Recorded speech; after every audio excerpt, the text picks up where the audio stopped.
today I'm going to show you how to make the stickiest buns ever. Let's get into it.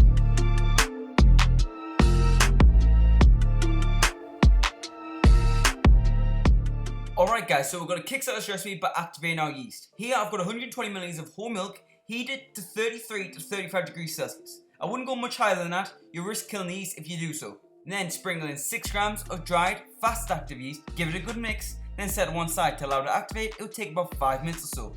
Whilst we're waiting for that to activate, I'm going to show you how to make a really cool Japanese technique called a Tangzhong, which is pre-gelatinized flour, which by adding this, it helps the dough retain its moisture, giving these buns such a nice soft, fluffy texture. So, into a saucepan, combine together 25 milliliters of whole milk, 25 milliliters of water, and 10 grams of plain all-purpose flour. Whisk together until combined and there's no lumps, then pop it over medium heat, whisking constantly until it starts to thicken. Keep a close eye on this because it thickens rapidly, I'm telling you, it really does. And at the end, you should have something like this, a really thick, yet still tacky paste, you could say. And whilst that's cooling, here I've got 420 grams of plain all-purpose flour.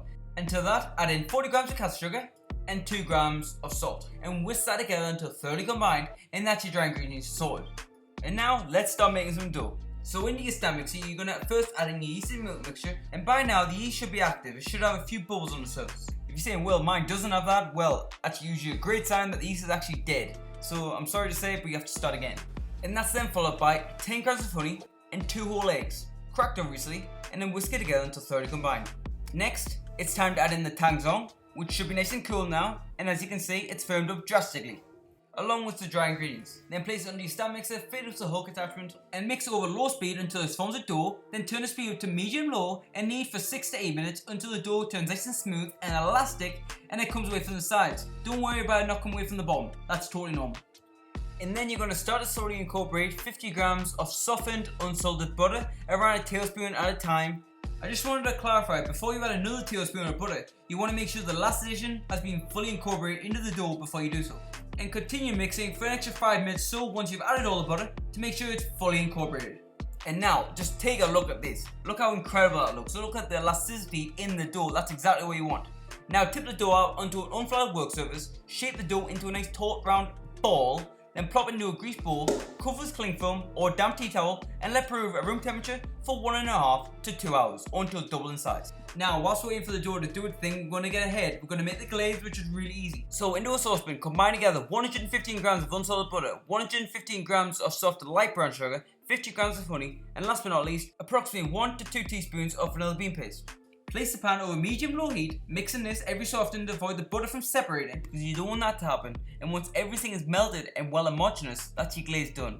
Just set the glaze to one side to let it cool down a touch because you don't want it blazing hot. And now back to the dough. As you can see, the dough has risen a lot. It's like a big, fluffy, plump pillow. Now you're going to tip the dough out onto your unfloured work surface, and then you're going to let the dough rest for like 10 minutes or so to relax the gluten. That's going to make it a lot easier to roll out. And now, whilst we're waiting for the dough to rest, we're going to make the filling, which is the cinnamon sugar. It's really easy to make. Here I've got 100 grams of soft light brown sugar. And to that, add 5 grams of ground cinnamon and a fine grating of freshly grated nutmeg. And now simply just give it a good mix together to make sure all the ingredients get to know each other. And that's your cinnamon sugar, done. It ain't rocket science. And now, before we roll the dough out, just lightly dust your bench with some flour to stop the dough from sticking. And roll the dough out into a nice large, even rectangle, around 17 inch by 12 inch. Or 42.5 centimeters by 31 centimeters. And you want the thickness to be around 1/4 inch thickness.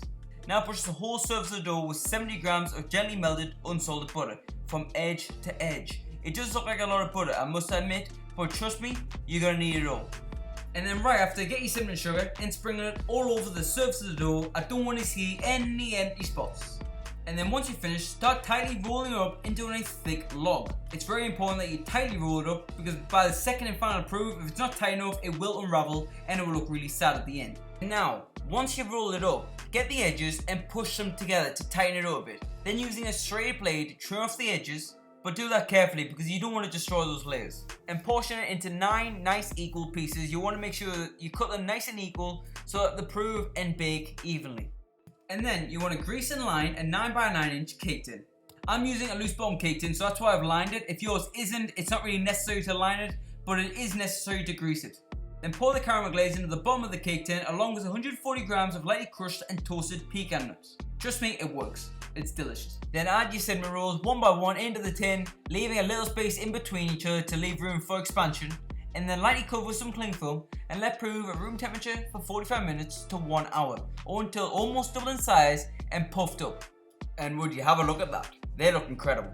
Now pre-oven to 170 degrees Celsius, and you want to bake these bad boys for like 30 to 35 minutes until golden brown and the caramel starts bubbling on the bottom. And before you do anything, let this cool in the tin for like 5 to 7 minutes before carefully inverting it onto a plate or serving platter. And then remove the tin and just watch the magic.